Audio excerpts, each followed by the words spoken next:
The green, the 2-3 years kind of, type of labor, they tend to be new, formed by these guys.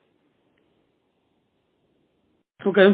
And I think you touched on this before, but just to confirm, what's the utilization like of this type of equipment now in this area, and how do you see it evolving?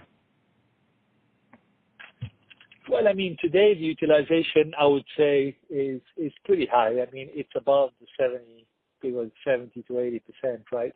Now, as I said, right, there is this, takeaway capacity which is looming on the activity for the entire oilfield service business, pressure pumping, but also wellhead, waterline companies and so on.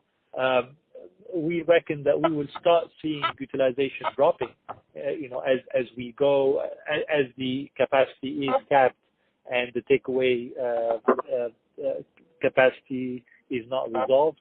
But we all reckon it's going to be temporary because demand is strong. Demand is growing by 3-4%. Really, there is no difference there except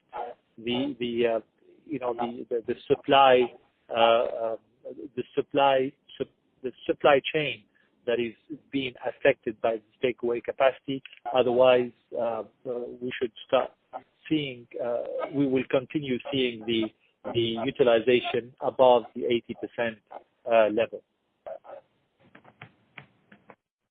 And from your perspective, I mean, given the business we're talking about here is call it wellhead protection, so used during the frac stage, and then well testing, which is used during the completion and flowback stages. What is your view of either the single most important or the few most important macro data points to evaluate when looking at kind of the trend line for a business of this nature? It's pressure pumping, right? So it's new wells. So maybe let me just back up a little bit. So the value chain for completing, I mean, a crew, if you want to produce a field, right, once you finish drilling the well, then you have to run a tube, which is a liner, okay, and then you install this wellhead, okay, and then through that wellhead you perforate the liner, you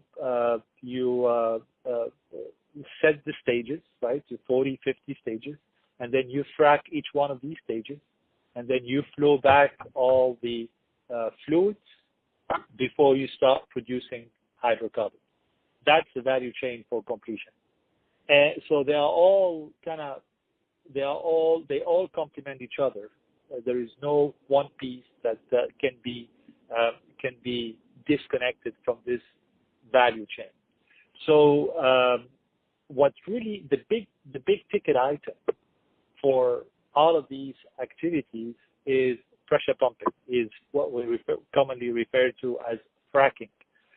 So fracking companies, they tend to have more work when there is new wells. As you are drilling new wells, they all need to be fractured at some point. So really a good proxy of activity is the number of rigs. That's why everybody uses the number of rigs. And Baker Hughes, every Friday, they announce the rig count in the Permian, but also in all North America. And on a monthly basis, they do it internationally. And that's the Baker Hughes rig count. That tends to be used as a reference by the industry. So as you can see, right?